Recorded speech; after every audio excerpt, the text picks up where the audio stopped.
ವಾಸುದೇವ, ನಿನ್ನ ಹೊರತಾಗಿ ನನಗೆ ಬೇರೆ ಗತಿಯ ಆತ್ಮರಿಂದ ಪರಿಚಯಿಸಲ್ಪಟ್ಟೆ.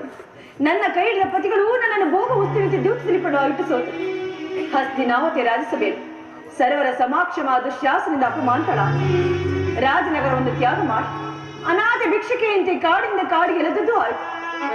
ಕೆಲವು ದಿನಗಳಾದರೂ ಸುಖವಾಗಲು ನನ್ನ ಹೆಜ್ಜೆ ಹೆಜ್ಜೆಗೂ ಅಪಮಾನ. ಪರಮಾತ್ಮ, ಇನ್ನು ಈ ದ್ರೌಪದಿಯಲ್ಲಿ ಇನ್ನು ಏನೇನು ಬರೆದಿರುವ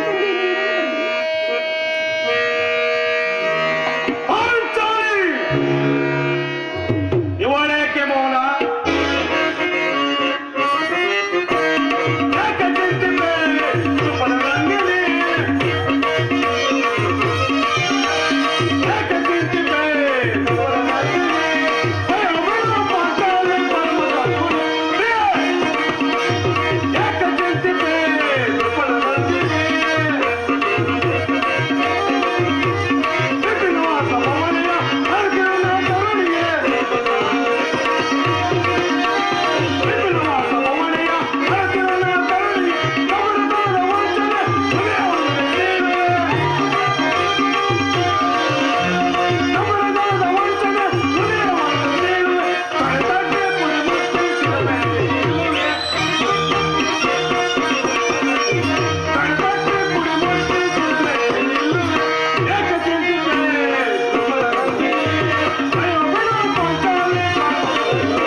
ಇವಳೇಕೆ ನಿಷ್ಕರ್ಣವಶಾಗಿ ಹೇಳುತ್ತಿರುವಳು?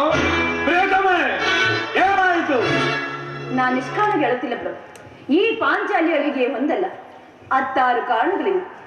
ನೀವು ಪುರುಷರ ಸ್ವಾಮಿ, ಯಾರಾದರೂ ದುರ್ವಾಕ್ಯಗಳನ್ನು ಆಡಿದ ಅಪಮಾನವನ್ನು ಮಾಡಿದರೆ ಅವರಿಗೆ ತಕ್ಕ ಪ್ರತಿಕಾರ ನೀಡಿ.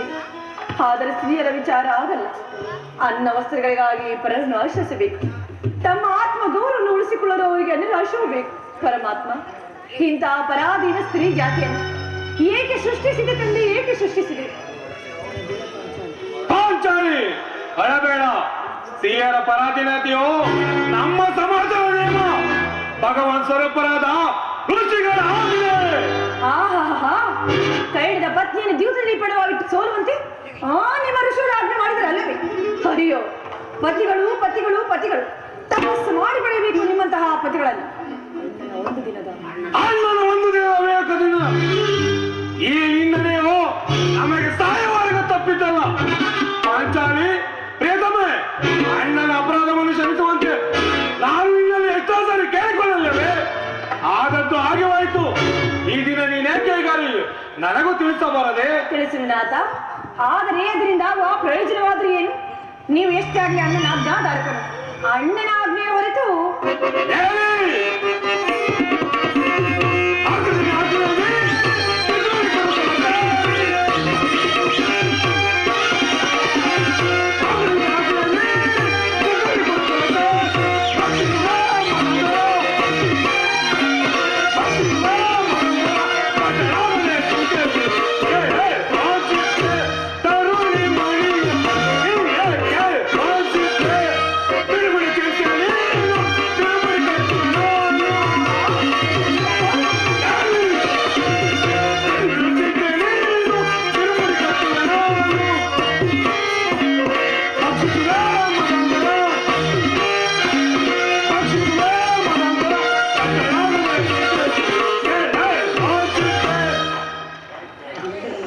ಅದು ಹಿಂದಿನ ಮಾತು. ಈಗ ನಾನು ಯಾರ ಆಜ್ಞಾಧಾರಕನಲ್ಲ. ಹಾಗಾದ್ರೆ ಕೇಳು. ಈ ದಿನ ನಾನು ಹಸ್ತಿನಾಪುರಿಯ ಮಂದಿರಕ್ಕೆ ದೇವಿ ದರ್ಶನಕ್ಕೆಂದು ಹೋಗಿದ್ದೆ. ಅಲ್ಲಿ ಆ ದುರ್ಯೋಧನ ಪತ್ನಿಯಾದ ಭಾನುಮತಿ ಬಂದಿದ್ದರು. ಅವಳು ನನ್ನನ್ನು ನೋಡಿ ನಕ್ಕು, ನಿಮ್ಮ ಪತಿಗಳು 5 ಗ್ರಾಮಗಳನ್ನು ಬಿಡುವುದಾಗಿ ದೂತನನ್ನು ಆಸ್ಥಾನಕ್ಕೆ ಕಳಿಸಿದ್ದಾನೆ. ಇನ್ನೇನು ಸಂಧಿ ಆಗುವುದು. ಆಗಲಾದು ಈಗಿನ ಬಿಚ್ಚಿದ ಮುಡಿಯನ್ನು ಮುಡಿಗಟ್ಟುವಷ್ಟು ನೀನು ಅಪಾಸ್ಯ ಮಾಡಿ ನನ್ನನ್ನು ನೋಡಿ ನಕ್ಕಳು ಸ್ವಾಮಿ. ದೇವಿ, ದುರ್ಯೋಧನ ಪುನಃ ಸಂಧಿ ಪ್ರಯತ್ನ. ಹಾಗಾದರೆ ನನ್ನ ಸಂದೇಹ ನಿಶ್ಚಯವಾಯಿತು. ಯಾರು ನ್ಯಾಯಬದ್ಧರಾಗಿ ಹೋಗಿದವರು? ಮತ್ತಿನ್ಯಾರು? ಶ್ರೀಕೃಷ್ಣನಾದ ನಮ್ಮ ಅಣ್ಣನಲ್ಲವೇ? ಗೋಪಿಕಾಂಜನೇಯ ವಿಲಾಸ ವಿಕ್ರಮಗಳಲ್ಲಿ ಮಕ್ಕಳಾದ ಆ ಯದುಪತಿಯು ಯುದ್ಧವನ್ನು ಪಡೆಯುವುದು ಸಹಜ. ನಾನು ಮಾತ್ರ ಅರ್ಜುನನು ದ್ವಾರಕ್ಕಿಂದ ಹಿಂದಿರುಗಿದಾಗಲೇ ಹೀಗಾಗಬಹುದೆಂದು ನಾನು ಮೊದಲೇ ಹೇಳಿದ್ದೆ. ಪಾಂಚಾಲಿ, ಭಾನುಮತಿಗೆ ಏನನ್ನು ಉತ್ತರ ಕೊಟ್ಟೆ? ಪ್ರಶ್ನೆಗೆ ಸರಿಯಾದ ಉತ್ತರವನ್ನೇ ಕೊಟ್ಟಿರುವೆ. ನಿನ್ನ ಮುಡಿಯನ್ನು ಬಿಡಿಸಿ ಹೊಡೆದು ನನ್ನ ಮುಡಿಯನ್ನು ಕಟ್ಟುವುದಿಲ್ಲ ಭಾನುಮತಿಯರು. ಬಾಬು ಪಾಂಚಾಲಿ ಬಾಬು ಅಲ್ಲ ದ್ರುಪದ ನಂದಿನಿ ಅಲ್ಲ ದ್ರುಪದ ನಂದಿನಿ ಬಳಿಬಾರೆ ಎನ್ನರಸಿ ಮುತ್ತಾಡುವೆ ಸಂತಸವೇ ಬಳಿಬಾರೆ ಎನ್ನರಸಿ ಮುತ್ತಾಡುವೆ ಸಂತಸವೇ ಇನ್ನು ಜಾಗಕ್ಕೆ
ಬನ್ನಿ ಸ್ವಾಮಿ. ಬಾಪು ಪಾಂಚಾಲಿ ಬಾಪು, ಆಹಾ, ನೀನು ನಮ್ಮ ಸಂಗಡ ಕನ್ನಡದಲ್ಲಿ ನಿನ್ನ ಚತುರತೆಯನ್ನು ಮುಗಿಸಿದೆ ಎಂದು ತಿಳಿದಿದ್ದೆ. ಚತುರಳೆ ಸ್ವಾಮಿ, ಸಮಯವಿದೆ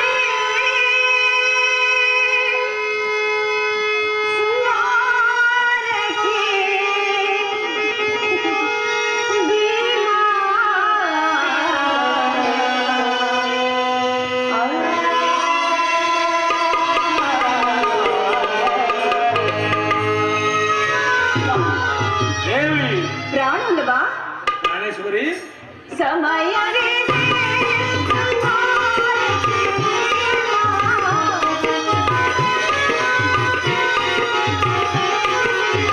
ಸಮಯ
ಪ್ರಾಣೇಶ್ವರಿ, ಆಗ ಆ ದುರುಳ ದುಶ್ಯಾಸನ ಒಡನೆ ಬಂದು ಈ ಧರೆಗೆ ಆತನ ರಕ್ತವನ್ನು ಚೆಲ್ಲಿದಾಗ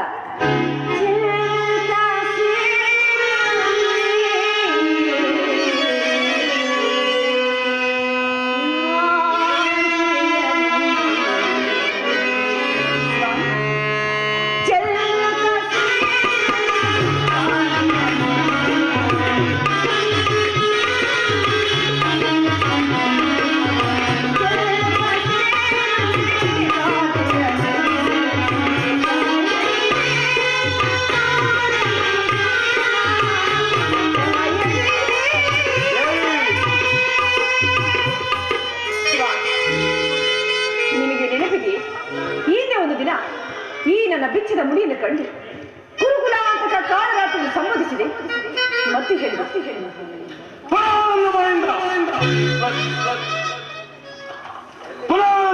ಪ್ರತಿಜ್ಞಾರ್ಥ್ಯವನ್ನು ಕೇಳಲು ಅಪೇಕ್ಷಿಸುತ್ತಿರುವ ಪಾಂಚಾಲಿ ಮಾಡಿದ ಪ್ರತಿಜ್ಞೆಯನ್ನು ಮರೆಯುವಂತ ಹೇಳುವುದು ಮಾತ್ರವಲ್ಲ ಪ್ರಭು, ಹೇಳಿದಂತೆ ನಡೆಯಬೇಕಾಗುವುದೇನು. ಸುಮ್ಮನೆ ಇಚ್ಛಿಸಿದ್ರೆ ಏನಾಗುವುದು? ನೀವು ಎಷ್ಟೇ ಆಗಲಿ ನನ್ನ ಅಜ್ಞಾತಾರ್ಕನಲ್ಲ. ನನ್ನನ್ನು ಕೆರಳಿಸಬೇಡ ಪಾಂಚಾಲಿ. ಈಗ ನಾನು ಯಾವ ಸಂಧಿಯನ್ನು ಬಯಸುವರು ಶಾಂತಿಯ ಪ್ರಸ್ತಾಪನೆ ತೊಡಗಲಿ. ನಾನು ಮಾತ್ರ ಇದ್ದವನು ಆತುರದಿಂದ ಅಪೇಕ್ಷಿಸಿರುವೆ. ಧರ್ಮ ಪಾರಾಯಣವಾದ ಇದಕ್ಕೆ ಅನಂತ ಅಪಾಯವನ್ನು ಶ್ರಮಿಸಬಹುದು, ನಾನು ಮಾತ್ರ ಶ್ರಮಿಸಲಾರೆ.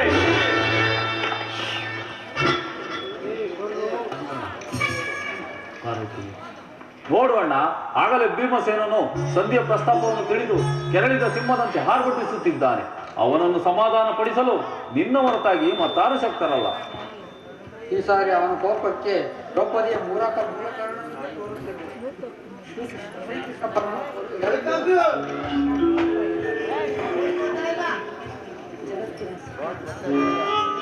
ಜಗತ್ತಿನ ಕಾರಣವೆಂದು ಪ್ರಾಣೇಶ್ವರ ಅರ್ಜುನ ಕೌರವರು ದಮನ ಮಾಡುವುದು ಸಾಧ್ಯವಾಗಿದೆ.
ನನ್ನಲ್ಲಿ ಕೋಪವೇ ತಮ್ಮ. ಪಾಂಚಾಲಿ, ಸಮಾಚಾರವೇನು? ಅಣ್ಣನೇಕೆ ಸಿಟ್ಟಾಗಿರುವ? ಏಕೆ? ಈ ನನ್ನ ಬಿರುಗುದಲ್ಲಿ ಉತ್ತರ ಕೊಡಬಲ್ಲದು. ಸಮಯಕ್ಕೆ ಸರಿಯಾಗಿ ಬಂದೆ. ನನಗೆ ಯಾರಲ್ಲಿಯೂ ಕೋಪವಿಲ್ಲ. ಅರ್ಜುನ ಸಮ್ಮುಖದಲ್ಲಿ ನಿನಗೊಂದು ಮಾತನ್ನು ಹೇಳಬೇಕೆಂದಿದ್ದನು. ಅದನ್ನು ನಿಮ್ಮಿಬ್ಬರ ಸಮ್ಮುಖದಲ್ಲಿ ಹೇಗಲೇ ಹೇಳಿಬಿಡುವನು. ಸಂಧಿಯ ಪ್ರಸ್ತಾಪನೆಯು ನಿಮಗೆ ಉಚಿತವಾಗಿ ಕಾಣಬಹುದು. ಅರ್ಜುನನು ಅನುಮೋದಿಸಬಹುದು. ನಕುಲ ಸಹದೇವರು ಸುಮ್ಮನಿರಬಹುದು. ದರಿದ್ರ ಭಿಕ್ಷುಕರಂತೆ ಕಂಡವರ ಮನೆಯ ಬಾಗಿಲಲ್ಲಿ ಸಂಧಿಯ ಪ್ರಸ್ತಾಪನೆ ಮಾಡಲು ಪಾಂಡುರಾಜರು ನಮ್ಮನ್ನು ಸುಪುತ್ರರನ್ನಾಗಿ ಪಡೆಯಲಿಲ್ಲ. ಯುದ್ಧಕ್ಕಾಗಿ ನಿನ್ನ ಅನುಮತಿಯನ್ನಾಗಲಿ ಅರ್ಜುನನ ಸಹಾಯವನ್ನಾಗಲಿ ಯಾವುದು ಅಪೇಕ್ಷಿಸುವುದಿಲ್ಲ. ನಾನು ಮತ್ತು ನನ್ನೀಗಲೇ ಸಾಕು ಸಂಪೂರ್ಣವಾಗಿ ಈ ಜಗದ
ಗುರುಕುಲವನ್ನು ಸಂಪೂರ್ಣವಾಗಿ ಧ್ವಂಸ ಮಾಡಿಬಿಡುವು.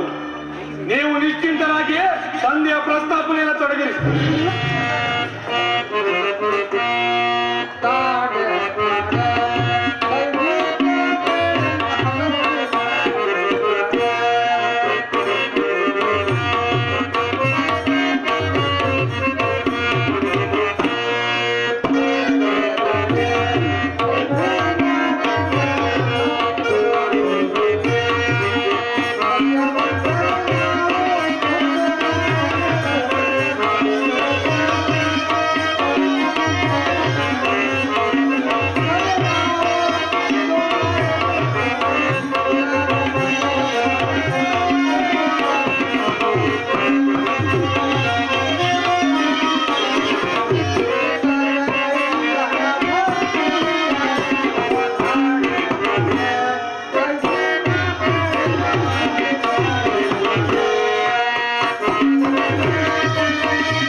ಕೋಪ ಮಾಡಬೇಡ ಅಣ್ಣ. ಧರ್ಮಜನು ನಮಗಿಂತ ಹಿರಿಯವನು. ಆತನ ಇಷ್ಟಕ್ಕೆ ವಿರುದ್ಧವಾಗಿ ಈ ಯುದ್ಧವನ್ನು ಪ್ರಾರಂಭಿಸುವುದು ನಮಗೆ ಅನುಚಿತ. ಇದಕ್ಕೆ ಏನು ಹೇಳುವ ಪಾಂಚಾಲಿ? ಧರ್ಮವೆಂದ ಅಮೃಸಿತ ಕ್ಷತ್ರಿಯ ಧರ್ಮ ಏನೆಂಬುದು ನಿಮಗೆ ಮರೆಯುವುದು ಉಚಿತವೆನಿಸುತ್ತವರುತ್ತದೆ. ಯುದ್ಧದಂತೆ ಶಾಂತಿ ರಕ್ಷಣೆ ಕ್ಷತ್ರಿಯರ ಕರ್ತವ್ಯ ಪಾಂಚಾಲಿ. ಯುದ್ಧವು ಎಂಥ ಘೋರ ಕರ್ಮೋದ್ಯಮವನ್ನು ನೀವು ತಿಳಿದಿಲ್ಲ. ಅಭಿಮಾನಕ್ಕೆ ವಶರಾಗಿ ಯುದ್ಧವನ್ನು ಪ್ರಾರಂಭಿಸಿದರೆ ಮುಂದೆ ನಮ್ಮ ವಿಚಾರಕ್ಕಾಗಿ ದುಃಖಿಸಬೇಕಾಗುವುದು. ಅದಕ್ಕಾಗಿ ನಾವು ಸಂಧಿಗೆ ಇಷ್ಟೊಂದು ಪ್ರಯತ್ನಿಸುತ್ತಿರಬೇಕು. ರಾಜೇಂದ್ರ, ದೋಮಿನನ್ನು ಸಂಧಿಗೆ ಕಳಿಸಿ ಅಪಮಾನ ಹೊಂದಿದೆ. ಈಗ ಕುಲ ಪುರೋಹಿತನನ್ನು ಕಳಿಸಲು ಕನಿಷ್ಠ ಪಕ್ಷ ಅದು ಮದುವೆ ಯಾವುದನ್ನು ಕೂಟವಲ್ಲ ಎಂಬ ಪರಿಜ್ಞಾನವಿಲ್ಲದೆ ಹೋಯಿತು. ಆ ದುರ್ಯೋಧನಾದ ನಿಮ್ಮೆಲ್ಲರಿಗೂ ತಕ್ಕ ಉತ್ತರವನ್ನು ಕೊಟ್ಟಿರುವರು. ನಮ್ಮಣ್ಣನಾದ ಶ್ರೀಕೃಷ್ಣನ ಪುನಃ ಅಪಮಾನಗೊಳಿಸುತ್ತಿರುವುದಿಲ್ಲ ಅನ್ನುವುದೇ ನನ್ನ ಚಿಂತೆ.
ಸತ್ಯಸಂಧನನು, ಶಾಂತ ಸ್ವಭಾವನು, ಪೂಜ್ಯ ಸ್ವರೂಪರಾದ ಧರ್ಮಜ ಅಭಿಪ್ರಾಯದಂತೆ ನಡೆಯುವುದು ನಮ್ಮೆಲ್ಲರ ಕರ್ತವ್ಯ ಪಾಂಚಾಲಿ. ಈ ರೀತಿ ಪ್ರಜ್ಞಾಶೂನ್ಯಳಾಗಿ ಮಾತನಾಡುವುದು ಶ್ರೇಷ್ಠರವಲ್ಲ. ಶಾಂತಳಾಗು ದ್ರುಪದ. ಏನಿ ಕೋಲಾಹಲ? ಅರ್ಜುನ, ಇನ್ನಿಲ್ಲಿರುವುದು ನನಗೆ ಸಮಯವಿಲ್ಲ. ಅವರಿಚ್ಛೆಯಂತೆ ಅವರ ನಡೆಯಲಿ. ನನಗೆ ತೋರಿದ್ದನ್ನು ನಾನು ಮಾಡುವೆನು. ನೆಲ್ಲು ಪ್ರಾಣೇಶ್ವರ, ನಮ್ಮಣ್ಣನಾದ ಶ್ರೀಕೃಷ್ಣನ ನಮ್ಮನ್ನು ನೋಡಿ ಇತ್ತ ಕಡೆ ಬರುತ್ತಿರುವ ಆತನಿಂದ ರಾಜಸಭೆಯ ಸಮಾಚಾರವನ್ನು ತಿಳಿದುಕೊಂಡು ನಂತರ ನಿಮಗೆ ಚಿಂತೆಯಾಗಲಿ.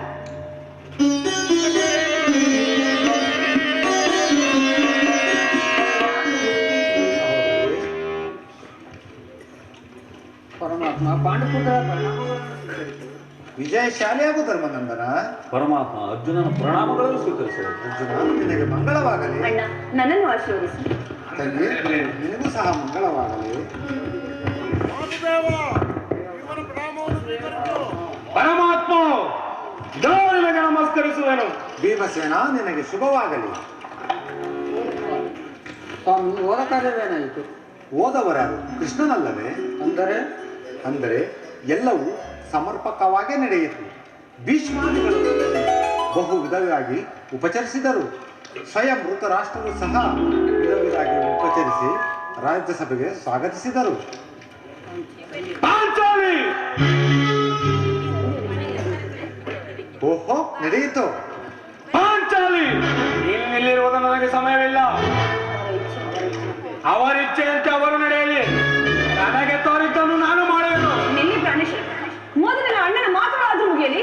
ನಿಮ್ಮ ಅಣ್ಣನ ಮಾತು ಮುಗಿದರೆ ನನ್ನ ತಾಳ್ಮೆಯ ಮುಗಿದವಾಗುವುದು. ಸಭೆಯಲ್ಲಿ ಎಲ್ಲವೂ ತಕ್ಕ ರೀತಿಯಲ್ಲಿ ನಾನು ನಿರೀಕ್ಷಿಸಿದಂತೆ ನಡೆಯಿತು. ನಾನಿನ್ನು ತಡೆಯುವ ರುಕ್ಮಿಣಿ ಬಗ್ಗೆ ಈ ದುರ್ವಾರ್ತೆಯನ್ನು ಕೇಳಬೇಕೆಂಬುದು ನಿನ್ನ ಹೆಚ್ಚಾಗಿತ್ತಷ್ಟೇ. ಅಗ್ರಜನ ಆಜ್ಞೆಯಂತೆ ಅಗ್ರಜನ ಅಪೇಕ್ಷೆಯಂತೆ 5 ಗ್ರಾಮಗಳಿಗೆ ಸಂಧಿ ಆಯ್ತಷ್ಟೇ. ನಾನು ಹೋಗಿತ್ತು ಅದಕ್ಕಾಗಿ ಅಲ್ವಾ ಭೀಮಸೇನ? ಕೃಷ್ಣ, ನನ್ನನ್ನು ಸುಮ್ಮನೆ ಕೇಳಿಸಬೇಡ. ಈಗ ತಿಳಿಯಿತು ನಿನ್ನ ಅಭಿಮತ. ಅಜ್ಞಾತವಾಸ ನೆಪದಿಂದ ಅರ್ಜುನನು ಬಳೆಯನ್ನು ತೊಟ್ಟನು. ಈಗ ನಮ್ಮೆಲ್ಲರಿಗೂ ಬಳೆಯನ್ನು ತೊಳಿಸಲು ಆಹ್ವಾನಿಸುತ್ತಿರುವ ಯಾದವಾಗ್ರಣಿ, ಈ ಪಾಂಡುಪುತ್ರರ ಮೇಲೆ ನಿನಗೇಕೆ ಇಷ್ಟೊಂದು ಆಕ್ರೋಶ? ಭೀಮಸೇನ, ನಿನಗೆ ಇಷ್ಟೊಂದು ಅಸಹನೆ ಏಕೆ? ಸಾವಧಾನದಿಂದ ನನ್ನ ಮಾತನ್ನು ಪೂರ್ಣವಾಗಿ ಕೇಳು. ಇದು ನಿನಗೆ ಹೆಚ್ಚಿಗೆ ಸಂಬಂಧಪಟ್ಟ ವಿಷಯ. ಸ್ವಾಭಿಮಾನ ಶೂನ್ಯವಾದ ಈ ಚಂಡ ಭೀಮನಿಗೆ ಅವೆಂತ ಸಂದೇಶ ಇರುವುದು? ಅತ್ಯಂತವಾದ ನಿಕಟವಾದ ಸಂಬಂಧ ಹೊಂದಿರುವುದು. ಪರಮಾತ್ಮ, ಮುಂದೇನಾಯಿತು? ರಾಜಸಭೆಯಲ್ಲಿ ನಿಮ್ಮ ಸಂದೇಶವನ್ನು ತಿಳಿಸಿದ್ದನು. ಅದಕ್ಕೆ ಅವರೆಲ್ಲರೂ ಒಪ್ಪಿದರು. ಯಾರು ಒಪ್ಪಿದರು? ಭೀಷ್ಮ, ದ್ರೋಣ, ಋತುರಾಷ್ಟ್ರ, ಇನ್ನು ಮುಂತಾದವರು. ಇನ್ನೆಲ್ಲಿರುವ ನನಗೆ ಕೆಲಸವಿಲ್ಲ. ನನಗಿನ್ನು ಕೆಲಸವಿಲ್ಲ. ಈ ದುರ್ವಾರ್ತೆ ಕೇಳಬೇಕೆಂಬುದು ನಿನ್ನ ಹೆಚ್ಚಾಗಿತ್ತು. ಅದನ್ನು ನೀನು ಸಾಧಿಸಿದ್ದೆ. ಸಹೋದರರೇ, ನಿಮ್ಮ ಅಪೌರುಷಿತ ವರ್ತನೆಯೋ ನೀವೇ ಬಂಧಿಸಿರಿ. ಈ ಚಂಡ ಭೀಮನು ಅದರಲ್ಲಿ ಯಾವ ಅಂಶನೂ ಅಪರಿಸುವುದಿಲ್ಲ. ಯಾಗವಾಗ್ರಣಿ, ಪ್ರಾಣೇಶ್ವರ, ಯಾಗಶೈಲಿ, ನೀನು ನಿರಾಶರಾಗಬೇಡ. ಈ ಚಂಡ ಭೀಮನು ಬದುಕಿದ್ದರೆ ನಿನ್ನ ಸೇಡನ್ನು ತೀರಿಸಿಕೊಳ್ಳುವೆನು. ನೀನು ನಿಜವಾಗಿಯೂ ಇಡುಂಬಾಪತಿಯ ಸರಿ. ಇಷ್ಟೊಂದು ಕೋಪವಿಲ್ಲದಿದ್ದರೆ ಆ ರಕ್ಕಸನ್ನು ಆಳುವುದು ಹೇಗೆ ಸಾಧ್ಯ? ಸಾವಧಾನದಿಂದ ನನ್ನ ಮಾತನ್ನು ಪೂರ್ಣವಾಗಿ ಕೇಳು. ಸ್ವಾಭಿಮಾನ ಶೂನ್ಯವಾದ ಸಂಧಾನದೊಳೆ ಅನಂತಹ ಸಂಬಂಧ ಇರುವುದು. ಅತ್ಯಂತವಾದ ನಿಕಟವಾದ ಸಂಬಂಧ ಹೊಂದಿರುವುದು. ಪರಮಾತ್ಮ, ಮುಂದೇನಾಯಿತು? ರಾಜ್ಯಸಭೆಯಲ್ಲಿ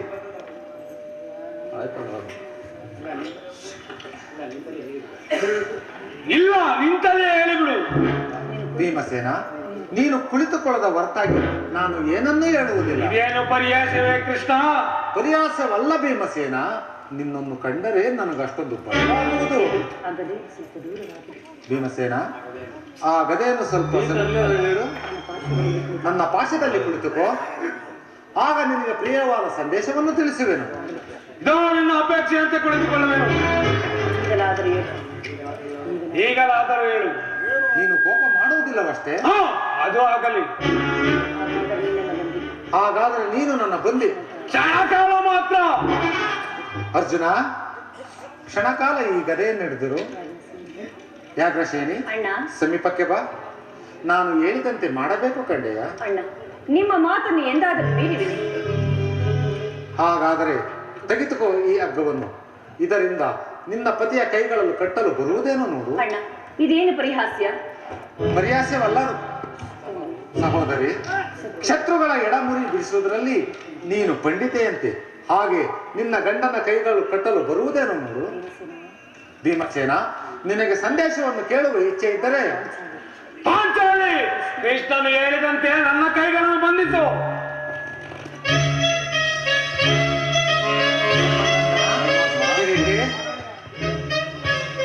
ಹಾಗಾದರೆ ಎಲ್ಲರೂ ಕೇಳಿದೆ.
ಎಲ್ಲರೂ ಕೇಳಿರಿ. ಭೀಮನನ್ನು ಬಂಧಿಸಿರುವ ಹಗ್ಗವು ಆ ದಿನ ರಾಜಸಭೆಯಲ್ಲಿ ನನ್ನ ಅಂಗಾಂಗಗಳನ್ನು ಬಂಧಿಸಲು ಅನುವಾಗಿತ್ತು. ಏನು ಹೇಳಿದೆ ಕೃಷ್ಣ?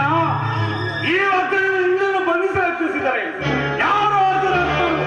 ಮತ್ತಿನ್ಯಾರು? ದುರಹಂಕಾರಿಯಾದ ದುರ್ಯೋಧನನು ಆಜ್ಞೆ ಮಾಡಿದನು. ದುರಾಚಾರಿಯಾದ ಅವನ ತಮ್ಮ ಈ ಕೃತ್ಯವನ್ನೇ ಸಿಗಿದನು. ಇಂತಹ ಸಾಹಸ ಅವರಿಗಲ್ಲದೆ ಮತ್ತೇಗೆ ಸಾಧ್ಯ? ಪಾಂಚಾಲಿ, ನನ್ನ ಕೈಗಳನ್ನು ಬಿಚ್ಚು. ಅದಮ್ಮನ ಮಹಿಮೆಗೆ ತಿಳಿಯದೆ ಅವರು, ಅದಮ್ಮನ ಮಹಿಮೆಗೆ ತಿಳಿಯದೆ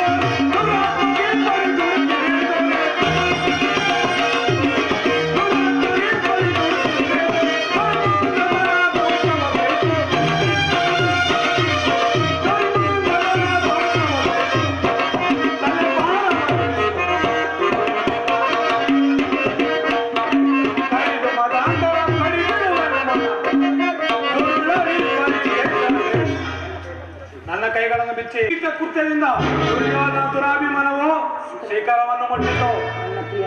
ಪ್ರಿಯಬಂಧುವಾದ ಯಾದವರನ್ನು ಈ ರೀತಿ ಅಪಮಾನ ಪಡಿಸಿದರೆ ಆ ಅಗ್ರಜಾತನಂತೆಯ ಇದಕ್ಕೆ ನಿಮ್ಮ ಉತ್ತರವೇನು? ಅಷ್ಟು ಮಾತ್ರವಲ್ಲ, ಅವರು ಸಂಧಾನಕ್ಕೆ ಕೊಟ್ಟ ಉತ್ತರವನ್ನು ಕೇಳಿ 5 ಮಾರು ಭೂಮಿಯನ್ನು ಕೊಡಲು ಅವರು ಇಚ್ಛಿಸಲಿಲ್ಲ. ಸಂಧಿಯನ್ನು ಅಪೇಕ್ಷಿಸಿದಾದರೆ ಅದು ರಣರಂಗದಲ್ಲಿ ಶಸ್ತ್ರಾಸ್ತ್ರಗಳ ಆಸ್ಥಾನದಲ್ಲಿ ಪ್ರತಿಗಳ ವೀರ ಘೋಷದಲ್ಲಿ ಎಂದು ಉತ್ತರವನ್ನು ಕೊಟ್ಟರು.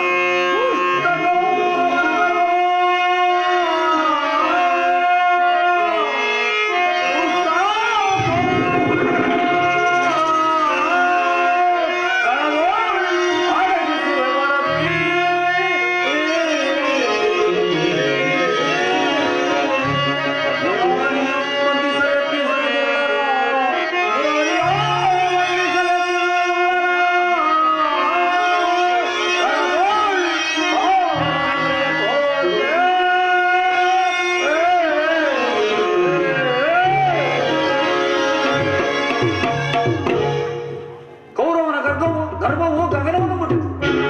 ಯದುಕುಲ ಚೂಡಾರತ್ವವನ್ನು ಬಂಧಿಸಲೆತ್ತಿಸಿ ರಾಜಧರ್ಮಕ್ಕೆ ಕಳಂಕವನ್ನು ಎಸಗಿರುವ ಕೌರವರಿಗೆ ಪಾಂಡವರ ಪರಾಕ್ರಮವನ್ನು ಮುಟ್ಟಿಸಲೇಬೇಕು.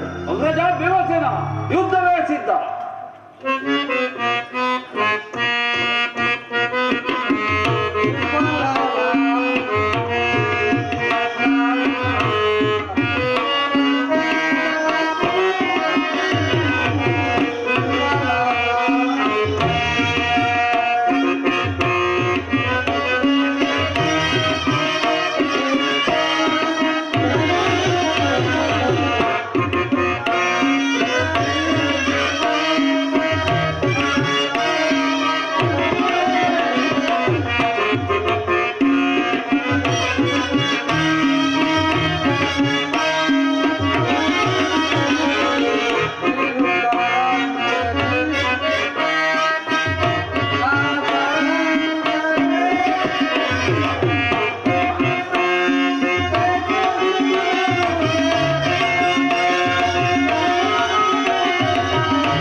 ಸಂದೇಶಕ್ಕೆ ನಮಗೆ ಉಳಿದಿರುವುದು ಒಂದೇ ಉತ್ತರ, ಅದು ಯುದ್ಧ. ನಮ್ಮ ಪ್ರಯತ್ನವನ್ನು ವಿಫಲವನ್ನಾಗಿ ಮಾಡಿ ಮುಂದೆ ಬಂದು ನಿಂತಿರುವ ಕೃಷ್ಣ ನೀನು ತಿಳಿದಿರುವೆ. ಆ ಯುದ್ಧವನ್ನು ಅಪೇಕ್ಷಿಸಿದ ಸಂಧಿಗಾಗಿ ಸರ್ವ ಪ್ರಯತ್ನವನ್ನು ಮಾಡಿದ್ದೇನೆ.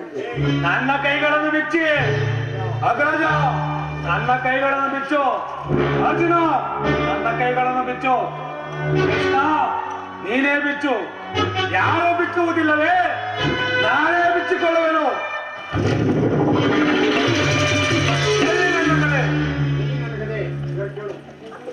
ಎಲ್ಲಿ ನನ್ನ ಗದೆ? ಆ ದಿನ ದುರ್ಯೋಧನ ಒಡ್ಡೋಲಗದಲ್ಲಿ ನಮ್ಮ ಪ್ರಿಯ ಬಂಧುವಾದ ನಮ್ಮ ದುರ್ದೈವವು ಕ್ರೋಧ ಪರಮಾವಧಿಯನ್ನು ಮುಟ್ಟಿದಾಗ ದುಶ್ಯಾಸನ ಅಪಮಾನ ಬಂದು ಕಣ್ಣೀರಿಡುತ್ತ ಮುಕ್ತ ಕೇಶ ರಾಶಿಯನ್ನಾಗಿ ಪಾಂಚಾಲ ರಾಜನಂದಿನಿಯ ಸಮ್ಮುಖದಲ್ಲಿ ನಾನೇ ಪ್ರತಿಜ್ಞೆಯನ್ನು ಮಾಡುತ್ತಿರುವೆನು. ಯುದ್ಧ ಸನ್ನದ್ಧನಾಗುವ ಮೊದಲು ಪುನಃ ಪ್ರತಿಜ್ಞೆ ಮಾಡುವೆನು. ಭ್ರಷ್ಟ ಕೌರವನ ಗರ್ವವನ್ನು ಅಡಗಿಸಿ ಬಂಡ ದುಶ್ಯಾಸ ಒಡವನ್ನು ಪಡೆದು ಆ ಬಿಸಿನೆತ್ತಲಿನ ಪಾಂಚಾಲ ಮುಡಿಯನ್ನು ನೆನೆಸಿ ಕಟ್ಟಿ ನನ್ನ ಪ್ರತಿಜ್ಞೆಯನ್ನು ತೀರಿಸಿಕೊಳ್ಳುವೆನು. ಹಾಗೆ ಆಗಲಿ ಅರ್ಜುನ. ಯುದ್ಧಕ್ಕೆ ಬೇಕಾಗುವ ಸಾಮಗ್ರಿಗಳನ್ನು ಸಿದ್ಧಪಡಿಸಿಕೊಳ್ಳಿ. ನಾಳಿನ ಯುದ್ಧ ನಿನ್ನದಾಗಿರಲಿ. ಅಪ್ಪಣೆ ಪರಮಾತ್ಮ.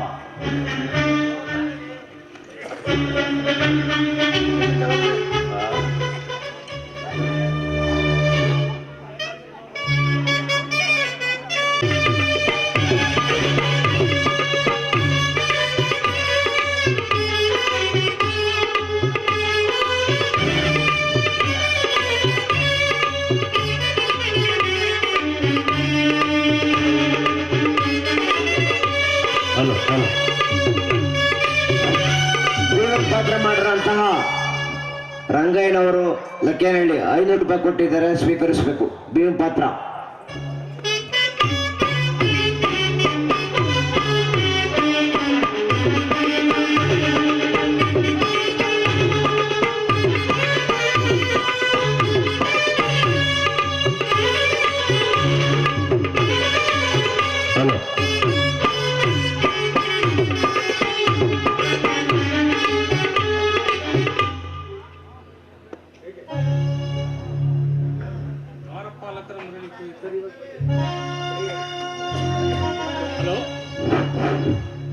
ದ್ವಾರಪಾಲಕರ ಮರಳಿ ಬಲಿಗೈದ ಕೃಪೆಯ ಶಾರದನದಿ ಸಜಬಡಿದ ಸಂಭ್ರಮದ ನೆಪವೋ ರಾಮನಾಮದ ರವಿಕುಲ ಸೋಮನ ಅವತಾರ.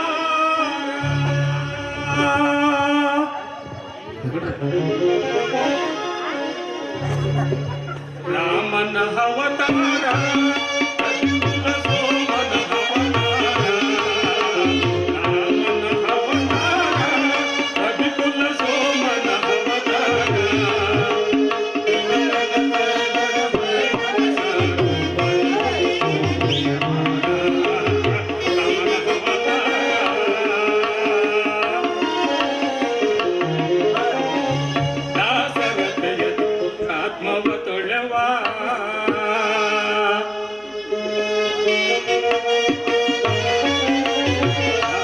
ಕೌಸಲ್ಯ ಬಸರೆ ನಿದು ಪುನೀತ ದೇಶಿಗರೈ ಸಹಜಾತರು ಮೂವರು ದೇಶಿಗರೈ ಸಹಜಾತರು ಲಕ್ಷ್ಮಣ ಶತ್ರುಘ್ನ ಭರತ ರಾಮನ ಅವತಾರ ರವಿಕುಲ ಸೋಮನ ಅವತಾರ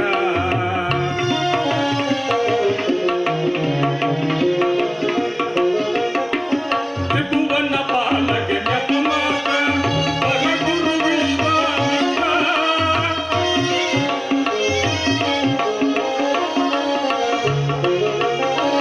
ತ್ರಿಭುವನ ಪಾಲಕ ಜಪಮಾತ್ರ ವರಗುರು ವಿಶ್ವಾಮಿತ್ರ ಅಭಯ ಹಲ್ಲೆಗೆ ನೀಡುವ ಮಾತ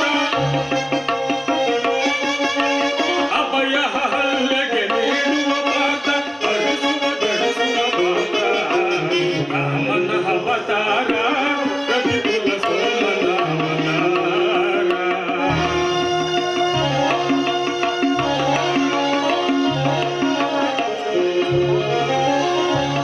ಧನುವೋ ಜನಕನ ಮಮತೆಯ ಕುಡಿಯೋ ಸೀತೆಯ ಕನ್ಯಾ ಸಂಕಲಯೋ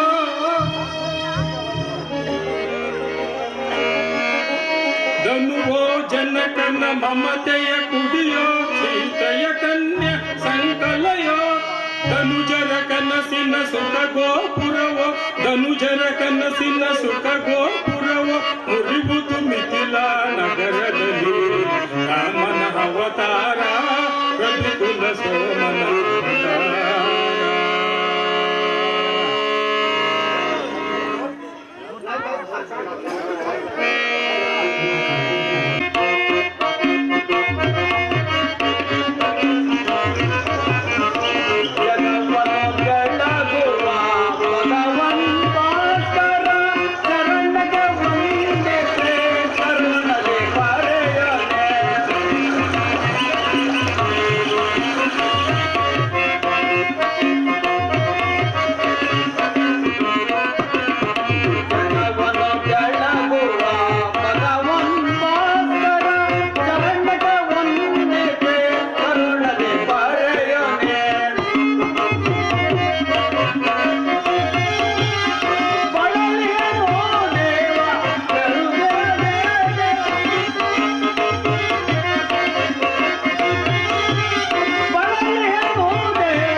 ಇಲ್ಲಿ ನನ್ನ ಹೇಗಾಗಿ ನನ್ನ ಕವಿದ್ರು ಅಂಧಕಾರವನ್ನು ದೂರ ಮಾಡಿದ್ದೇವೆ.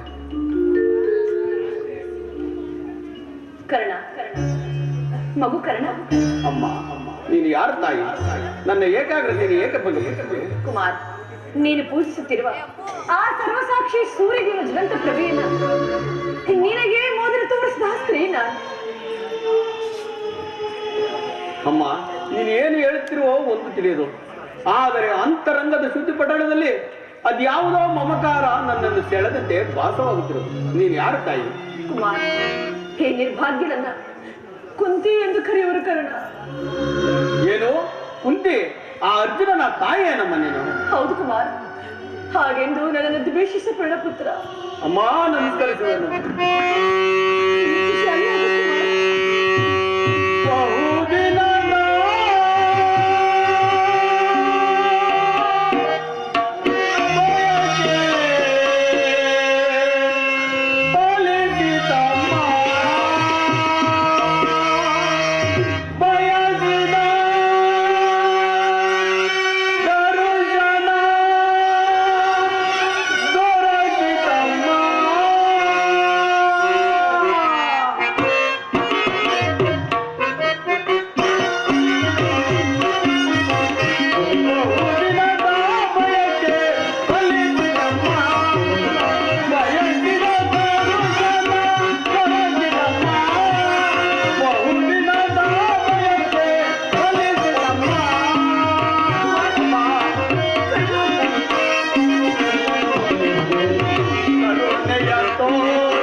ಹುಟ್ಟಿದ ಕೂಡಲೇ ನನ್ನನ್ನು ಗಂಗಾ ನದಿಯಲ್ಲಿ ಬಿಡಾಡಿ ನಾನು ಮಾಡಿದ ದ್ರೋಹವನ್ನು ಈ ಪಾಪಿ ದೇಹವನ್ನು ಅಲ್ಲಿದ್ದ ಜಲಚರಗಳು ಕೂಡ ತಿನ್ನದೆ ಬಿಟ್ಟಲ್ಲ. ಕಾಡಿನಲ್ಲಿರುವ ಕ್ರೂರ ಮೃಗಗಳು ತಮ್ಮ ತಮ್ಮ ಮರಿಗಳನ್ನು ಎಷ್ಟೋ ಮಮತೆಯಿಂದ ಸಾಕುತ್ತಿರುವರು. ಹೀಗಿರುವಲ್ಲಿ ಎಲ್ಲರೂ ನನ್ನನ್ನು ಸೂತಪುತ್ರ ಕುಲೈನೆಂದು ಕರೆಯುತ್ತಿದ್ದಾಗ ನಾನು ಒಂದು ಕುಗ್ಗಿ ಹೋಗಿದಾಗ ಅದನ್ನೆಲ್ಲ ನೀನು ಒಂದೇ ಒಂದು ಮಾತಿನಿಂದ ಕರೆಯಿಸಬಹುದು. ನೀನು ಏತಕ್ಕಾಗಿ ಸುಮ್ಮನೆ ಹೋಗಲಿ ಬಿಡು. ಇಷ್ಟು ದಿನ ಮೇಲೆ ಆದರೂ ಈ ಮಗನೆಂಬ ನೆನಪು ಬಂತೆಯಲ್ಲ, ಕರುಣೆಯು ತೋರಿತಲ್ಲ, ಈ ಉಪಕಾರದ ಭಾರ ನಾನು ಹೇಗೆ ತೀರಿಸಲಿ ಜನನಿ, ಹೇಗೆ ತೀರಿಸಲಿ? ಕುಮಾರ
ಮಾತನಾಡಬಾರದು.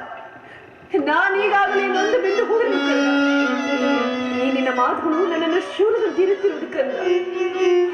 ಈ ನಿನ್ನ ತಾಯಿ ಹೃದಯವನ್ನು ಪರರು ಅರಿಯಲಾರರು. ಬಾಲ್ಯದಲ್ಲಿ ನಿನ್ನ ವಿಚಾರದಲ್ಲಿ ನಾನು ಮಾಡಿದ ಅಪರಾಧವನ್ನು ಇದುವರೆಗೂ ಯಾರು ಸುಮ್ಮನೆ ಹೇಳಲಾರದು. ಈ ನನ್ನ ಉದರದಲ್ಲಿಟ್ಟುಕೊಂಡು ನಾನೆಷ್ಟು ನೋವು ನನ್ನ ಬರುತ್ತೇನೆ ಆ ಪರಮಾತ್ಮನಿಗೆ ಮಾತ್ರ ಗೊತ್ತು ಕರ್ಣ. ಕುಮಾರ, ನೀನು ಜೀವಿಸಿರುವ ವಿಚಾರ ನನಗೆ ತಿಳಿದಿರಲಿಲ್ಲ. ಈಗ ತಾನು ಶ್ರೀಕೃಷ್ಣ ಪರಮಾತ್ಮನಿಂದ ತಿಳಿಯಿತು.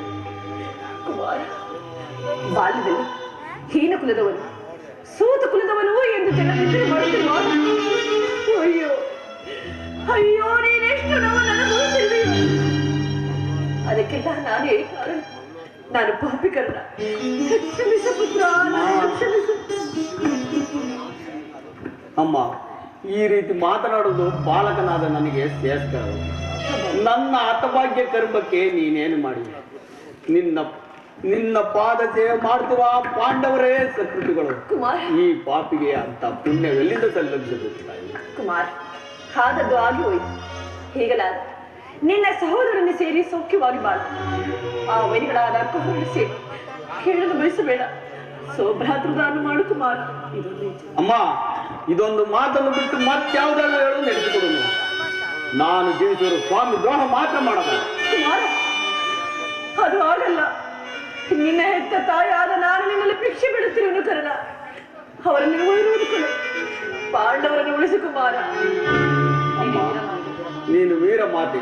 ನೀನೇ ಪರದಾತನು ನನ್ನನ್ನ ರಾಜ್ಯಕ್ಕೆ ಸ್ತಂಭವನ್ನು ನಂಬಿರುವಾಗ ಆತನ ಕಾರ್ಯಗಳು ನನ್ನಿಂದಲೇ ಸಾಧಿಸಬೇಕಾಗಿರುವ ಇಂತಹ ಸಂಬಂಧಗಳು ಕಲ್ಪಿಸಿಕೊಂಡು ಆತನು ತೊರೆದರೆ ದೇವರು ಮೆಚ್ಚುವಲಿ. ನೀನೇ ಹಿತಬೋಧನೆ ಮಾಡುತ್ತಾಯಿ. ನಿಶ್ಚಯ ಕುಮಾರ. ಪಾಂಡವರು ನಿನ್ನ ಬೆನ್ನ ಹಿಂದೆ ಬಿದ್ದ ಸಹೋದರಲ್ಲ. ಅವರ ಕ್ಷೇಮವು ನಿನ್ನ ಕ್ಷೇಮವಲ್ಲವೇ? ಅವರನ್ನು ಕಾಪಾಡುವುದು ಹಿರಿಯನಾದ ನಿನ್ನ ಧರ್ಮವಲ್ಲವೇ ಕುಮಾರ? ನೀವಾರು ಜನ ಸೇರಿ ರಾಜ್ಯಭಾರ ಮಾಡುವುದು ನಾನು ಸಂತೋಷ ಪಡಬಾರದು ಕರ್ಣ. ಅಮ್ಮ, ಇದುವರೆಗೂ ಆ ಸಹೋದರ ಭಾವವೇ ನನಗಿರಲಿಲ್ಲ. ನನ್ನ ತಪ್ಪೇನು ತಾಯಿ. ನೀನೇಕೆ ಚಿಂತಿಸುವೆ? ಪಾಂಡವರ ಪ್ರಾಣ ತನ್ನ ಪ್ರಾಣವೆಂದು ಶ್ರೀಕೃಷ್ಣ ಪರಮಾತ್ಮ ಹೇಳ್ತಿರುವಾಗ ಅವರ ಪ್ರಾಣಕ್ಕೆ ಭಯವಿಲ್ಲಿಂದಿರುವುದು. ನೀನೇಕೆ ಚಿಂತಿಸುವೆ? ಆ ದುರ್ಯೋಧನಿ ಆ ನನ್ನ ಪಾಂಡವರಲ್ಲಿ ದ್ವೇಷ ಇಟ್ಟಿರುವಾಗ ಹೇಗೆ ತಾನೇ ಭಯಪಡದಿರಲಿ ಕರ್ಣ? ಹೋಗಲಿ ಬಿಡು ಕುಮಾರ್. ಅವರೊಂದಿಗೆ ಕೂಡಿ ಬಾಳುವ ಇಚ್ಛೆ ಇಲ್ಲದಿದ್ದರೂ ಪರವಾಗಿಲ್ಲ ಕರ್ಣ. ಯುದ್ಧದಲ್ಲಿ ಪರೋನ್ಮುಖನಾಗು ಕರ್ಣ. ಅಮ್ಮ, ಸಾಧ್ಯವಿಲ್ಲ. ಹೋಗಲಿ ಬಿಡು ಕುಮಾರ್. ನನ್ನದೊಂದು ಮಾತನ್ನಾದ್ರೂ ನಡೆಸಿಕೊಡು. ಯುದ್ಧದಲ್ಲಿ ಪಾಂಡವರು ಎದುರಿಗೆ ಸಿಕ್ಕರೆ ಅವರನ್ನು ಕೊಲ್ಲಬೇಡಯ್ಯ. ಅವರನ್ನು ಉಳಿಸು ಕರ್ಣ. ಯಾರನ್ನಾದರೂ ಉಳಿಸುವನೋ ಆ ಅರ್ಜುನನ ಮಾತ್ರ ಉಳಿಸಲಾರೆ. ಕುಮಾರ, ಅರ್ಜುನೊಡ ಯುದ್ಧ ಮಾಡುವುದನ್ನು ನೋಡಿ ನನ್ನ ಸ್ವಾಮಿ ಸಂತೋಷ ಪಟ್ಟರೆ ಆಗ ನನ್ನ ಜನ್ಮವು ಸಾರ್ಥಕವಾಗುವುದು. ಈ ಪ್ರಪಂಚದಲ್ಲಿ ನಮ್ಮಿಬ್ಬರಲ್ಲಿ ಒಬ್ಬರಿಗೆ ಮಾತ್ರ ಸ್ಥಳವಿರುವುದು. ನನ್ನಿಂದ ಅರ್ಜುನನೇ ಮೃತನಾದರು, ಕುಮಾರ, ಅರ್ಜುನನ ನಾನೇ ಮೃತರಾಗಿದ್ದರು. 5 ಜನ ಮಕ್ಕಳು ಉಳಿದೇ ಇರೋದು. ನೀನೇಕೆ ಚಿಂತಿಸಿ? ವತ್ಸ, ಅರ್ಜುನನ ಮೇಲೆ ಏತಕ್ಕಾಗಿ ಇಷ್ಟೊಂದು ದ್ವೇಷ? ಹೋಗಲಿ ಬಿಡು ಕುಮಾರ್. ಕೊನೆಯದಾಗಿ ನನ್ನದೊಂದೇ ಒಂದು ಮಾತನ್ನು ನಡೆಸಿಕೊಡ್ಬೇಕು ಪುತ್ರ. ಅದೇನು ಹೇಳ್ತಾಯಿ? ನಡೆಸಿಕೊಡುವುದು.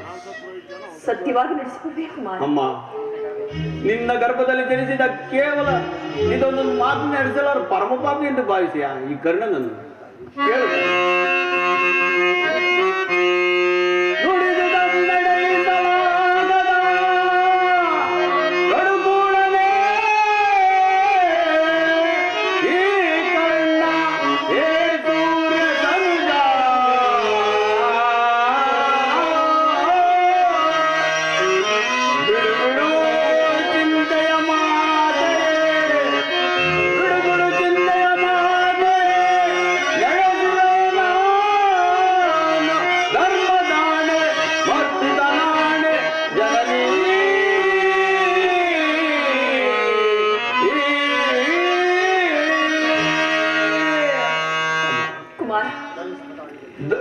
ಧರ್ಮ ಸಂಬಂಧ ಆಗಿದ್ದಲ್ಲಿ ನಿನ್ನ ಪಾದ ಸಾಕ್ಷಿಯಾಗಿ ನಡೆಸಿಕೊಡುವುದು ಅದು ಹೇಳ್ತಾರೆ.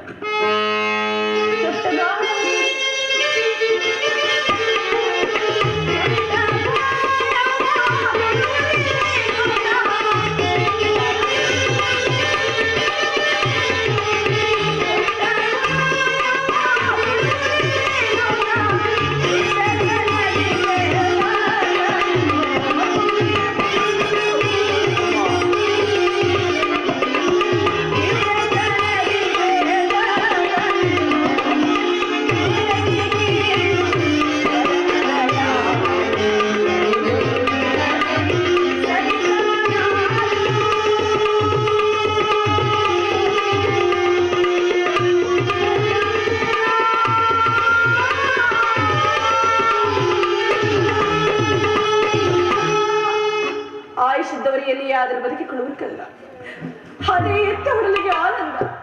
ಕರ್ಣ, ನೀನು ಮಾತ್ರ ದೊಡ್ಡ ಮಾನವನ ತೊಳೆದರು ಕುಮಾರ. ಅಮ್ಮ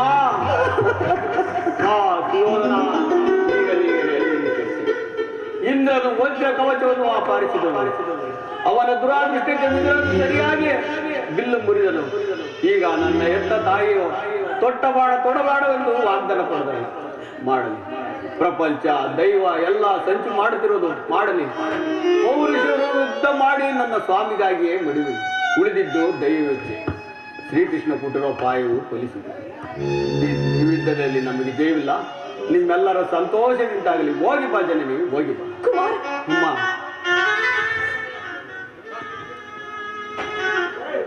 ಅಮ್ಮ ಹೀಗೆ ಬಾ. ನನ್ನದೊಂದು ಮಾತನ್ನು ನಡೆಸಬೇಕೆಂದು ಬೇಡಿಕೊಳ್ಳುವೆ. ಹೇಳಿ ಕುಮಾರ್, ಶ್ರೀಕೃಷ್ಣನ ಪಾದ ಸಾಕ್ಷಾತ್ ನಡೆಸಿಕೊಡುತ್ತೇನೆ. ಅಮ್ಮ, ಈ ಯುದ್ಧ ಮುಗಿಯುವವರೆಗೂ ನಾನು ನಿನ್ನ ಮಗನೆಂಬ ವಿಚಾರವು ದಯವಿಟ್ಟು ಈ ಯುದ್ಧದಲ್ಲಿ ನಾನೇನಾದ್ರು ಮೃತನಾದರೆ ಸತ್ಯಸಂಧನಾದ ಧರ್ಮರಾಯನ್ನೇ ಮಾಡಿಸಬೇಕೆಂದು ಬೇಡಿಕೊಳ್ಳುವೆ. ಅಯ್ಯೋ ಕುಮಾರ, ಇಂತಹ ಸಂಕಟ ನಾಶಗಳಿಂದ ಸಾಮ್ರಾಜ್ಯವಿದ್ದಾರೆ. ಅಂತಹ ಸಾಮ್ರಾಜ್ಯ ಈ ಪ್ರಪಂಚದಲ್ಲಿ ಇಲ್ಲದಾಗಿ ಹೋಗಲಿ ಕುಮಾರ. ಮಾನವರಾಗಿ ಜನಿಸಿರುವ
ಅಮ್ಮ ಕುಮಾರ,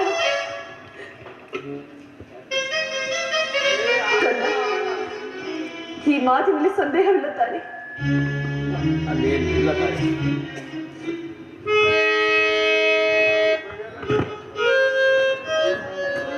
ಈ ಪ್ರಪಂಚದಲ್ಲಿ ದೈವಾನುಕೂಲದವರು ಇಲ್ಲದವರು ವ್ಯರ್ಥ.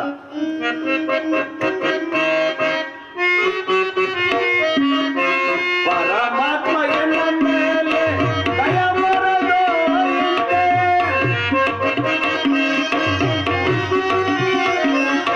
ಪರಮಾತ್ಮ ಎನ್ನ ಮೇಲೆ ದಯ ಬರಲು ಹೃದಯದ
ಇದೆಷ್ಟು ನಂಬರ್ ನೋಡು.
ಅರ್ಜುನ, ಪರಮಾತ್ಮ, ಅಲ್ಲಿ ನೋಡು, ಕೌರವೇಶ್ವರನ ಸೈನ್ಯವು ಕಾಣುತ್ತಿರುವುದು. ವಾಸುದೇವ, ಉಭಯ ಸೈನ್ಯಗಳ ಮಧ್ಯೆ ರಥವನ್ನು ನಿಲ್ಲಿಸಿ ನನ್ನೊಡನೆ ಯುದ್ಧ ಮಾಡಲು ಸಿದ್ಧರಾಗಿರುವ ವೀರರೊಂದು ಸಾರಿ ನೋಡುವೆನು. ದುರ್ಯೋಧನ ಹಿತಕಾಂಕ್ಷೆಯಿಂದ ಪ್ರಾಣಗಳನ್ನು ತೃಣಪ್ರಾಯವಾಗಿ ಪರಿಗಣಿಸಿ ಕುರುಕ್ಷೇತ್ರದಲ್ಲಿ ಸಂಹಿತವಾಗಿರುವ ಕ್ಷತ್ರಿಯ ವೀರರೊಂದು ಸಾರಿ ನನಗೆ ತೋರಿಸುವ ವಾಸುದೇವ. ನಿನ್ನ ಇಚ್ಛೆ ಅರ್ಜುನ. ಅಲ್ಲಿ ನೋಡು, ಕೌರವೇಶ್ವರನ ಚತುರಂಗ ಬಲ ಸಮೇತವಾದ ಸೈನ್ಯವು ಪ್ರಚಂಡ ಚಂಡಮಾರುತದಂತೆ ಉನ್ನಿಳಿತವಾದ ಸಾಗರದಂತೆ ಕಾಣುತ್ತಿರುವುದು. ಇತ್ತ ನೋಡು ಪಾರ್ಥ, ಕೌರವೇಶ್ವರನು ತನಗೆ ಪ್ರಿಯನಾದ ಕರ್ಣ ದುಶ್ಯಾಸನೊಡನೆ ಅಶ್ವರೂಢನಾಗಿ ಸೇನಾ ರಚನೆಯನ್ನ ಪರಿಶೀಲಿಸುತ್ತಿರುವನು. ಅವನ ಹಿಂದೆ ಸಿಂಧುರಾಜ, ಶಕುನಿ, ಜಯತ್ವತನ ಬಲಗಳೇ ಒಂದೇ ವಿಧವಾದ ಚತುರಾಷ್ಟ್ರದಲ್ಲಿ ಕುಳಿತಿರುವವನೇ ದುರ್ಯೋಧನ 98 ಮಂದಿ ಸಹೋದರರು. ಆ ಸಮೂಹದಲ್ಲಿ ದುರ್ಯೋಧನನ ಮಕ್ಕಳು ಇರುವರು. ಅವರ ರಕ್ಷಣೆಗಾಗಿ ತನುದ್ದಾರಿಯಾದ ದ್ರೋಣನು ಸ್ವಲ್ಪ ಮುಂದೆ ನಿಂತಿರುವನು. ದ್ರೋಣನ ಪಾಶದಲ್ಲಿ ಒಲ್ಕಳ ದಾರಿಯಾಗಿ ಗಂಭೀರ ಮುದ್ರೆಯಿಂದ ನಮ್ಮ ಕಡೆ ನೋಡುತ್ತಿರುವವನೇ ಅಶ್ವತ್ಥಾಮನು. ಇತ್ತ ನೋಡು ಪಾರ್ಥ, ಸ್ವರ್ಣಮಯವಾದ ಅಷ್ಟಶ್ವಿತ ಶೋಭಿತ ರಥದಲ್ಲಿ ಶ್ವೇತವತನ ದಾರಿಯಾಗಿ ಕಂಗೊಳಿಸುತ್ತಿರುವನೇ ಆ ಮಹಾಪುರುಷನೇ ಕೌರವರ ಸೇನಾಧಿಪತಿ ಭೀಷ್ಮನು. ನರೆಕೂದದಿಂದ ತುಂಬಿದ ಅವನ ಮಸ್ತಕದಲ್ಲಿ ವಜ್ರ ಖಚಿತವಾದ ಅಧಿಕಾರ ಮುಕುಟವು ಬೆಳಗುತ್ತಿರುವುದನ್ನು ನೋಡು ಪಾರ್ಥ. ಆತನು ನಿಮ್ಮ ಪೂಜ್ಯ ಪಿತಾಮಹನು ಭರತ ವಂಶದ ಕೀರ್ತಿ ಜ್ಯೋತಿ. ಯುದ್ಧವನ್ನು ಪ್ರಾರಂಭಿಸುವ ಮೊದಲು ಆ ಮಹಾಪುರುಷನಿಗೊಂದು ಸಾರಿ ವಂದಿಸು ಪಾರ್ಥ. ಆಜ್ಞೆ ಮಾಧವ. ಭೀಷ್ಮರು ಗುರುಪಿತ ಮಹಾನಿಗೆ ವಂದಿಸುವರು. ಅರ್ಜುನನ ಪ್ರಣಾಮಗಳನ್ನು ಸ್ವೀಕರಿಸು.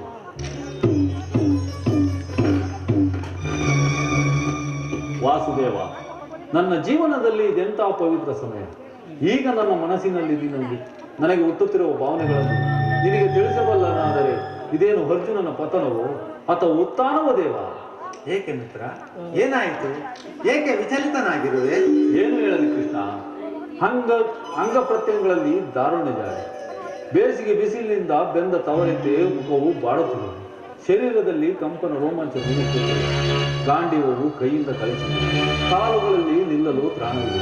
ಕೃಷ್ಣ, ನಾನು ನೋಡುತ್ತಿರುವುದೇನನ್ನ, ಇವರೆಲ್ಲರೂ ನನ್ನ ಬಂಧು ಬಾಂಧವರು, ಗುರು ಹಿರಿಯರು, ಜ್ಞಾತಿಗಳು, ಮಿತ್ರರು.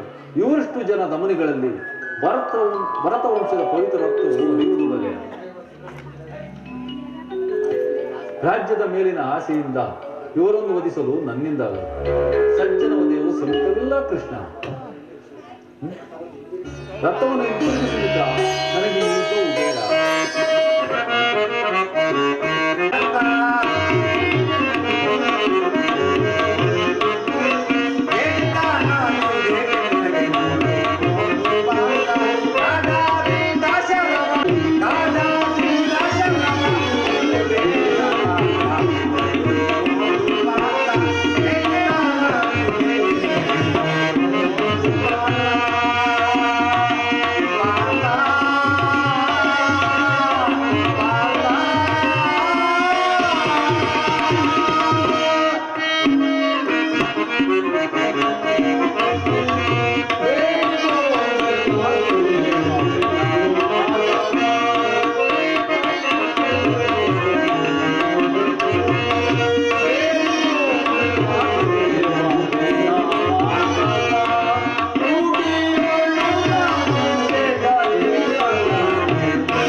ಇಂತಹ ಕಶ್ಮಲ ಭಾವವು ನಿನ್ನಲ್ಲಿ ಏಕೆ ಹುಟ್ಟಿತು? ಕ್ಷತ್ರಿಯ ವೀರ ನಾರಾಯಣಾಗಿ ಅನಾರ್ಯನಂತೆ ವರ್ತಿಸುವೆಯಾ? ತೆರೆದ ಸ್ವರ್ಗದ ಬಾಗಿಲನ್ನು ನಿರಾಕರಿಸಿ ನರಕದ ಮಾರ್ಗವನ್ನು ಹಿಡಿಯಬೇಡ. ಆದರ್ಶ ನರನೆಂದು ಹೆಸರಾಗಿ ಹೇಡಿ ಎಂಬ ನಿಂದನೆಯನ್ನು ಸಹಿಸಲಾರೆ. ಈ ಮನೋ ದೌರ್ಬಲ್ಯವನ್ನು ತ್ಯಜಿಸಿ ಯುದ್ಧಕ್ಕೆ ಸಿದ್ಧನಾಗು ಪಾರ್ಥ. ವಾಸುದೇವ, ಒಂದು ಸಾರಿ ಕುರುಸೈನ್ಯದ ಕಡೆ ದಿಟ್ಟಿಸಿ ನೋಡು. ಭೀಷ್ಮನು ನನ್ನ ಪೂಜ್ಯ ಪಿತಾಮಹನು. ಆಚಾರ್ಯ ದ್ರೋಣನು ಹಸ್ತ್ರ ಶಿಕ್ಷಣವನ್ನು ಕೊಟ್ಟರು. ಪೂಜಾರ್ಹರಾದ ಇವರ ಮೇಲೆ ಬಾಣವನ್ನು ತೊಡುವುದು. ಗುರುವದೆಯಿಂದ ಲಭಿಸುವ ಸಂಪತ್ತಿಗಿಂತ ಭಿಕ್ಷಾವೃತ್ತಿಯೇ ಶ್ರೇಷ್ಠರು. ಬಂಧು ಬಾಂಧವರ ರಕ್ತದಿಂದ ತೊಯ್ದ ರಾಜ್ಯಭೋಗವನ್ನು ಅನುಭವಿಸುವ ಇಚ್ಛೆ ನನಗಿಲ್ಲ. ಅಶಾಶ್ವತವಾದ ರಾಜ್ಯಭೋಗಕ್ಕೊಳಗಾಗಿ ಶಾಶ್ವತ ಧರ್ಮವನ್ನು ನಾಶ ಮಾಡಲು ನನ್ನಿಂದ ಸಜ್ಜನ ಓದಿಯು ಸಮಿತವಿಲ್ಲ ಕೃಷ್ಣ. ಅರ್ಜುನ, ಯಾರು ಯಾರನ್ನು ವಧಿಸುವರು? ಅರ್ಜುನ, ಅಳಿವಿಲ್ಲದ ಆತ್ಮವನ್ನು ವಧಿಸುವುದು ಅಸಂಭವ.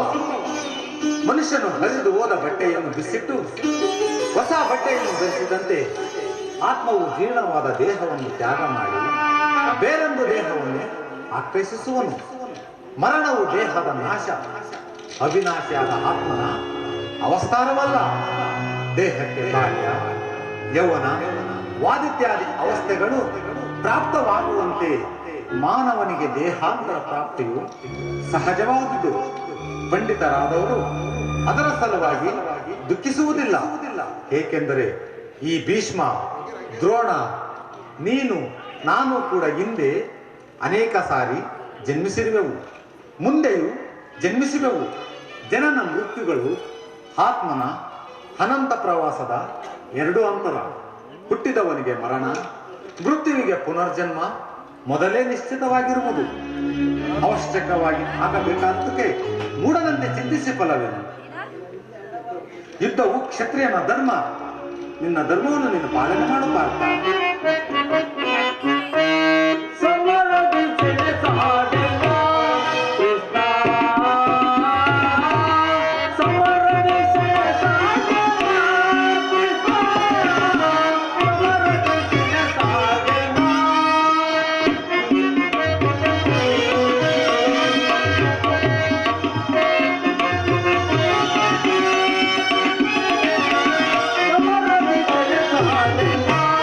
Krishna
ಜನಾರ್ದನ, ಯುದ್ಧದ ಹೆಸರೆತ್ತಿದರೆ ಯುದ್ಧ ಉನ್ಮುಖನಾಗಿರುವನು. ಹೇಳು ಕೃಷ್ಣ, ಕ್ಷತ್ರಿಯನಿಗೆ ಮತ್ತಾವು ಧರ್ಮವಿಲ್ಲವೋ? ಸ್ವಧರ್ಮದ ಪಾಲನೆಯಲ್ಲಿ ಪ್ರಾಣಿಗಳನ್ನಾದರೂ ಚರಿಸಬಹುದು, ಆದರೆ ಪರಧರ್ಮ ಅವಲಂಬನವು ಅನಂತಕಾರಿ.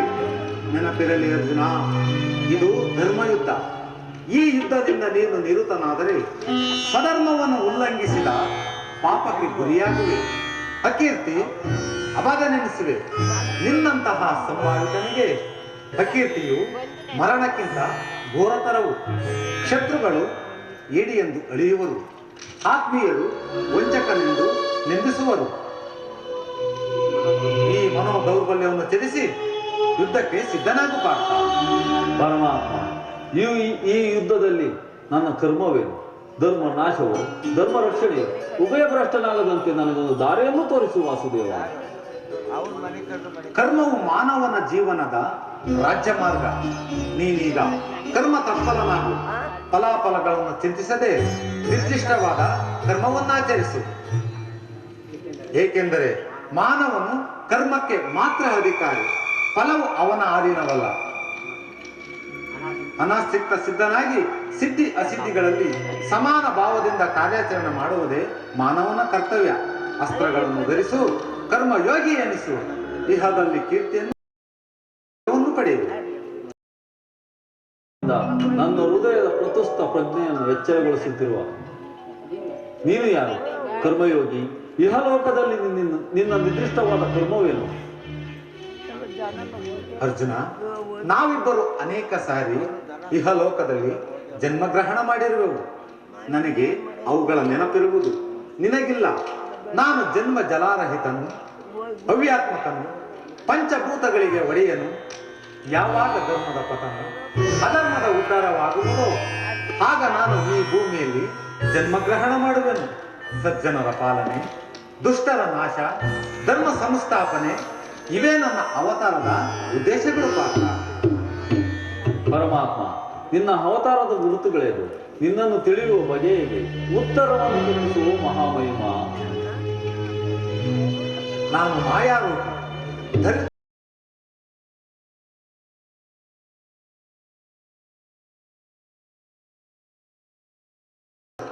ಅಗ್ನಿಮಯವಾಗಿ ಅವುಗಳ ಶಕ್ತಿಯನ್ನು ವರ್ತಿಸುವೆನು. ವಾಯುವಂತೆ ಚಲಿಸುವೆನು, ಆಕಾಶವೆಂದೆನಿಸಿ ವಿಶ್ವ ಜಗತ್ತೇ ವ್ಯಾಪಿಸಿರುವನು. ಮನೋಬದ್ಧ ಅಹಂಕಾರವೆಂಬ ತ್ರಿಗುಣಾತ್ಮಕ ರೂಪದಿಂದ ಮಾನವನ ಪ್ರತಿಜ್ಞೆಯನ್ನು ಜಾಗೃತಗೊಳಿಸಿ ಆತ್ಮ ವಿಕಾಸದ ರಾಜಪಥದಲ್ಲಿ ನಡೆಸುವೆನು. ಸರ್ವಶ್ರೇಷ್ಠನು, ಸರ್ವಾಂತರಯಾಮಿಯಾದ ನಾನು, ಪರಾಪರ ವಸ್ತುವು ನಾನು. ದಾರದಲ್ಲಿ ಮಣಿಸಮೂಹವು ಗೋಣಿಸಲ್ಪಟ್ಟಂತೆ ಈ ವಿಶ್ವ ಜಗತ್ತು ನನ್ನಲ್ಲಿ ಪ್ರೋತವಾಗಿರುವುದು. ನಾನು ನೀರಿನಲ್ಲಿ ರಹಾತ್ಮಕನು, ಚಂದ್ರ ಸೂರ್ಯರ ಕ್ರಾಂತಿಯೂ ನನ್ನದು. ವೇದದಲ್ಲಿರುವ ಓಂಕಾರ ನಾನು, ಮನುಷ್ಯನಲ್ಲಿರುವ ಪೌರುಷವೂ ನನ್ನದು. ಸಮಸ್ತ ಭೂತಗಳ ಆದಿಕಾರಣನು ನಾನು ದೇವತೆಗಳಲ್ಲಿ ಇಂದ್ರನು, ವೇದಗಳಲ್ಲಿ ಸಾಮವು, ಪರ್ವತಗಳಲ್ಲಿ ಮೇರವು, ರುದ್ರನಲ್ಲಿ ಶಂಕರನು. ನನ್ನ ವಿಭೂತಿಗಳು ಅಗಣ್ಯ, ಅನಂತ, ಅಭೋಗ. ಅದರ ಒಂದು ಅಲ್ಪಾವಧಿಯಿಂದ ಈ ಜಗತ್ತಿನ ಸೃಷ್ಟಿ ಸ್ಥಿತಿ ಪ್ರಳಯಗಳು ನಡೆಯುತ್ತಿರುವ ಪಾರ್ಥ. ಪರಮಾತ್ಮ, ನಿನ್ನ ನುಡಿಗಳಿಂದ ನನ್ನ ಮೋಹವು ನಾಶವಾಯಿತು. ನನ್ನ ಹೃದಯದ ಅಂಧಕಾರವು ಹರಿಯಿತು. ಹೇ ಯೋಗೇಶ್ವರ, ನಿನ್ನ ಈಶ್ವರ ರೂಪವನ್ನು ಧಾರಣ ಮಾಡಿ ನನ್ನನ್ನು ಕೃಪಾರ್ಥನಾಗೂ ಮಾಡು ಪರಮಾತ್ಮ. ತಥಾಸ್ತು ಪಾರ್ಥ. ನನ್ನ ಸೌಮ್ಯ ಮೂರ್ತಿಯ ದರ್ಶನ ಮಾಡು. ಕರಾಳ ಕಾಲ ಸ್ವರೂಪನಾದ ನಾನು ಸಾಗರ ಮಧ್ಯದಲ್ಲಿ ನಿಲ್ಲಿಸಿ ಕುರುಕ್ಷೇತ್ರದಲ್ಲಿ ಸಮ್ಮಿಳಿತವಾಗಿರುವ ಸಮಸ್ತ ಯೋಧರನ್ನು ಒಂದೇ ಸಾರಿಗೆ ಆಪೋಷಣೆ ಮಾಡಿ ನನ್ನ ಉದರದಲ್ಲಿ ಧರಿಸಿಕೊಳ್ಳುವೆನು. ನೀನು ನಿಮಿಷ ಮಾತ್ರಕ್ಕೆ ನನಗೆ ಸಹಾಯಕನಾಗು.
ಎಂತಹ ಭಯಂಕರವಾದ ರೂಪವುದು. ಮಾನವನ ಚಕ್ಷುಗಳಿಂದ ನೋಡಲಾರೆಂಬುದು. ಕೈಕಾಲುಗಳು ಕಂಪಿಸುತ್ತಿರುವು. ಕರುಣಾಮಯ, ನಿನ್ನ ಸೌಮ್ಯ ರೂಪವನ್ನು ಧಾರಣ ಮಾಡು. ಭಕ್ತ ಪರಾಧೀನ ಭಕ್ತರ ಹೃದಯದಲ್ಲಿ ಆನಂದ ತರಂಗವನ್ನು ಎಬ್ಬಿಸುವ ನಿನ್ನ ಸುಮಧುರವಾದ ಮಂದವಾಸವಿಲ್ಲಿ. ಲಲನ ಚಿತ್ತ ರಂಜಿತವಾದ ನಿನ್ನ ಗಂಭೀರ ಸುಮವಾಸ ಮದನವೆಲ್ಲಿ.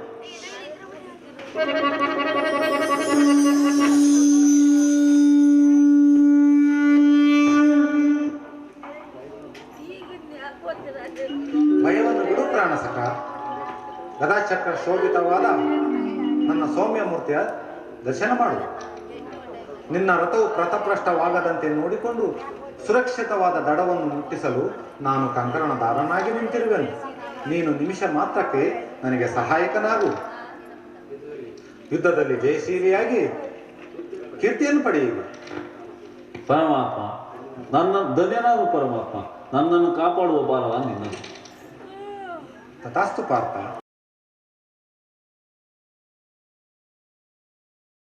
ಉತ್ತರ ಕುಮಾರನು ಹತನಾದನು. ನಡೆ, ಭೀಷ್ಮನನ್ನು ವಧಿಸು.